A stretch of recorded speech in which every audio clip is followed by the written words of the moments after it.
Hello everyone, সবাই কেমন আছেন? আসলে আমাদের বাঙালিদের একটাই স্বভাব, বিকালের নাস্তায় আপনার চায়ের সাথে একটু চাই। তো সেই টা বলতে বুঝিয়েছি, কেউ ভাজাপুরি খায়, কেউ একটু মুড়ি খায়, কেউ একটু তাদের পছন্দ মতো কোনো একটা নাস্তা তৈরি করে নেয়। তো আমিও সেরকমই একটা বিকালের নাস্তায় লোটে মাছ ফ্রাই করেছিলাম। আমার লোটে মাছটা ফ্রাই শুধু ভালো লাগে, এছাড়া আমার লোটে মাছটা ওরকম ভুনা বা রান্না খেতে ভালো লাগে না। তাই আমি এই যে সিজনটা, মানে বৃষ্টির সিজনটায় একটু ফ্রেশ লোটে মাছ পাওয়া যায়, তাই কিনে এনে একেবারে ফ্রেশ ফ্রেশটাকে ভেজে খাওয়ার চেষ্টা করি।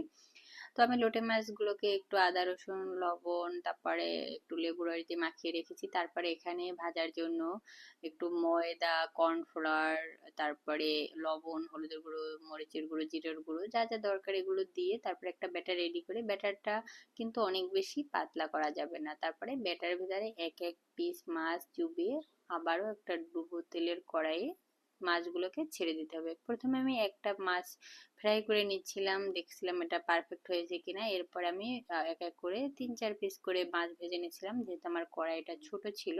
তো এভাবে আপনি যদি লোটেটা ফ্রাই করেন, এতটা সুস্বাদু হয় যেটা আপনি না করলে বুঝতে পারবেন না। অবশ্যই একবার হলো বাসায় এটা